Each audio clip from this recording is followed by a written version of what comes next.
everyone. Thank you for joining me. This is Drusilla's Dream, and I am Drew.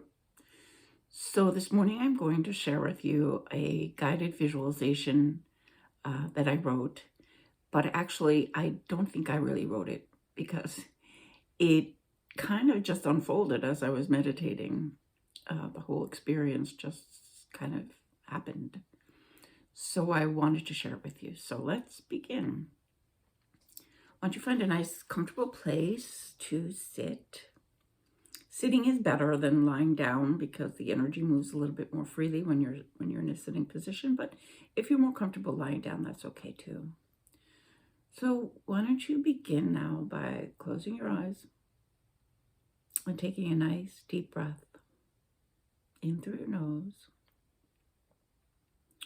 Hold it and release it slowly through your mouth. Take another nice, slow, deep breath in. Hold it and release it. With each breath, open to the healing energy of the angels and your team of light. Take another deep breath. Hold it and release it. Just focus on your breath and allow everything else to fall into the background. Imagine a golden light all around you, spreading out as far around you and as high above you as you can visualize. You feel safe and so relaxed. Continue breathing and allowing your energy to soften and become even more peaceful. You're about to embark on a journey that just may offer you some important insights into the question that floats in and out of our minds often. Who am I? Imagine now that you're a tiny seed buried deep in the earth. It is soothingly dark and breathtakingly quiet. Being a seed is all you know so far about your life, and you're content and happy. You've been resting peacefully there throughout the long, cold winter months. During that time, there was lots of time to sleep deeply and innocently dream, but now you feel something shifting. The earth's getting warmer and softer. A quiver and an odd sensation awaken you from your contented hibernation. You feel some movement within, prompting tiny shoots of life to emerge from your core. They move downward deeper into the earth. The great oak tree nearby has massive shoots, and the great spirit of the mighty oak tells you they are roots just like yours, only bigger. It urges you to move your small, vulnerable roots near to the oak's gigantic physique.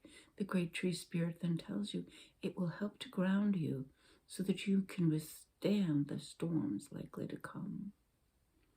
It will also provide you with nourishment and support from its massive, gnarled, and knotted form. Then you notice other minuscule sprouts emerging from you, but they're moving in the opposite direction. A strange force that you cannot see seems to be providing a pulling sensation. You realize that you don't even need to try to move forward. If you simply just let go and surrender, the journey will unfold all on its own. So you decide to concede to the strange magnetic force and seemingly intelligent flow of energy. And when you do, your movement upward is effortless.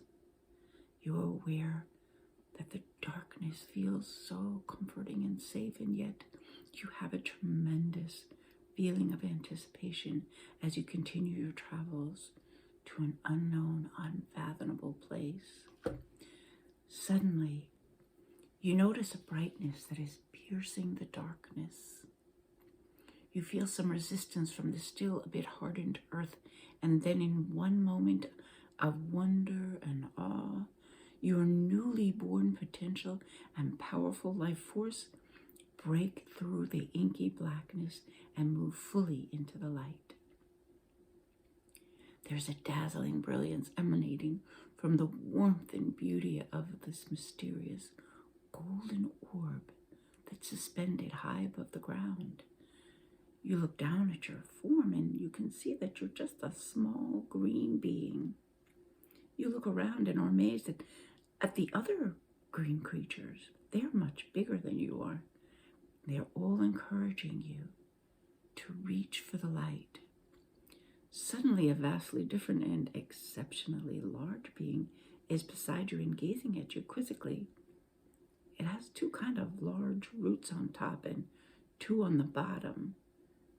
It can move around and reach out and touch your little soft green, mint green sprouts. The huge green creatures tell you that it is a human child, a girl. The child then says, "Who are you?" You pause, not being used to this type of verbal communication or question of such a consequential nature.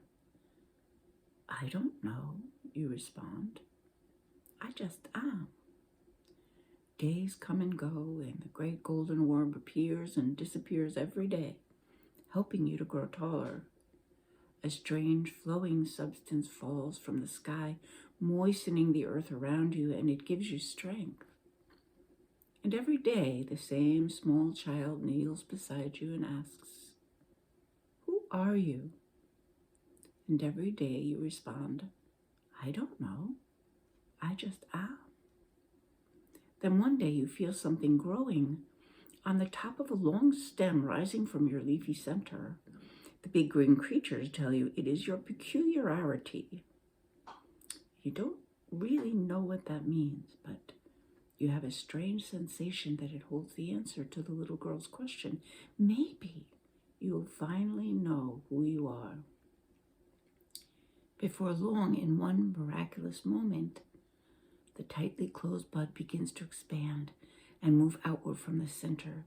As the leafy green cocoon peels away, a brilliant, colorful, and majestic being emerges. You are in awe and moved that this amazing being is part of you. Its petals are a deep, vivid purple, and shooting up from the center are tall, spindly yellow shoots that bend and sway with a soft breeze that seems to have arrived to offer a warm welcome.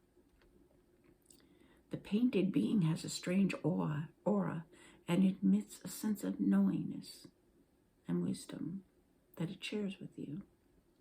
It begins to explain that your presence in the world is to create an opening for the gigantic human creatures to be able to experience their own transformation and awakening that will lead them to the light. You ask, "Well, what are you supposed to do to make that happen?" And the wise painted being simply says, "Just be. That is enough." You feel excited and have a feeling of importance, knowing that you have an especially crucial mission. All you must do is be what you are, and you will accomplish your mission. You then notice the small child is kneeling beside you again and gazing with wonder at your very own painted being that just happens to be part of you. And you feel so proud. And then the little girl asks again, "Who are you?" This time, however, you realize that you knew the answer to this question all along. You just could not remember. You needed the wisdom and truth from your spectacular painted being to help you. So you respond, and with that you feel a fluttery feeling that you don't quite understand. So your painted being tells you that that feeling is love, a great and powerful gift that must be given away in order to receive it. So then you begin to answer. The question of who I am is simple and a great truth that you will someday fully understand. You offer with kindness and compassion to the small human creature. And then you pause and you say, who I am, I just am. And that is enough. So it's kind of a strange ending, I know. It seems like it should be more. And I kept thinking that I should add something to it, but I just decided that that was enough. Because we are enough. We are enough just being. We don't have to do or say or be anything other than who we are. And that's enough. We're loved by our Creator just because we are.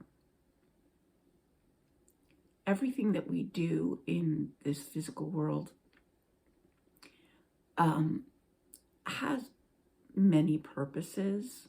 One of them basically is to have fun, just enjoy being here and enjoy everything that this world has to offer. And the other one, though, that permeates, or I suppose, I hate the word should, but it's helpful if it permeates everything that we do and all the choices that we make, if we just radiate our essence, our beingness. And that beingness, of course, is love. So the little painted being, and I wasn't going to explain this, but I guess now I am. So if you don't quite understand, what I got from it anyway, is that the little plant, the leafy plant, is the physical part of who we are, and the flower is our soul. So we have those two parts of ourselves. But the painted being, or the flower, is telling us that our greatest mission here is just to be. And that is enough. Anyway, I'm going to stop now because I could go on forever. So anyway, I hope everybody has a really great day. Thank you again for joining me. And I hope everyone has a wonderful day. Namaste.